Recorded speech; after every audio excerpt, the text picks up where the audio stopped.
Bonsoir. Ce soir, c'est mamie qui raconte. Une histoire dans la lune. Lucas, Lucas, souffla une voix lointaine. Lucas grogna et tourna la tête. Lucas, insista la voix. Il est temps de se lever. Lucas ouvrit péniblement les yeux. Sa maman le regardait d'un air amusé. Allez, dépêche-toi de te préparer, mon chéri, affirma-t-elle.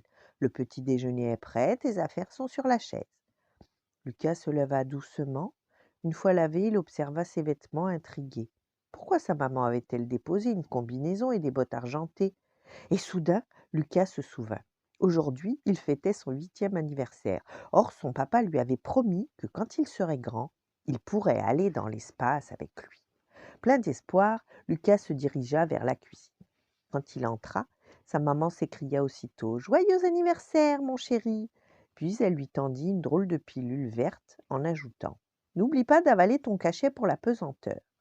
Lucas en était maintenant certain, bientôt il quitterait la planète Terre. «Bon anniversaire!» lui lança joyeusement son papa en arrivant. Lui aussi avait revêtu une combinaison argentée, et Lucas ne put se retenir de demander: «On va où?» «Mystère, mystère!» le taquina son papa. «Tu es grand maintenant», lui expliqua sa maman. «Ton papa et moi avons décidé que ce matin tu pourrais l'accompagner sur la Lune.» «Sur la Lune?» répéta Lucas ravi. «Oui, comme ta maman n'a plus de poussière d'étoiles pour préparer ton gâteau d'anniversaire, nous allons en acheter ensemble au grand marché lunaire», poursuivit son papa. «Alors, prêt pour ton premier voyage dans l'espace?» «Bien sûr!» s'exclama Lucas.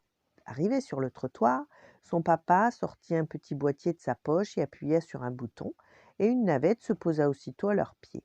«Mets ton casque cosmique», lui ordonna son papa, en lui donnant un drôle d'objet avant de monter dans la navette. «On ne sait jamais, avec toutes ces turbulences interstellaires.» Lucas obéit et se glissa dans la navette. Son papa actionna une manette et l'engin décolla. Traversa les nuages, fendit l'espace. «On va prendre la Voie lactée», lui indiqua son papa, en tournant à droite. «À cette heure-ci, elle n'est pas trop embouteillée.» Lucas regardait par la vitre, fasciné. Il slalomait entre les étoiles et passait devant des planètes de toutes les couleurs. Des centaines de vaisseaux spatiaux filaient entre eux. Lucas n'en croyait pas ses yeux. Soudain, son papa freina brusquement. «Un astéroïde! Les nettoyeurs du ciel ont encore oublié de l'enlever», grommela-t-il, avant d'accélérer de nouveau.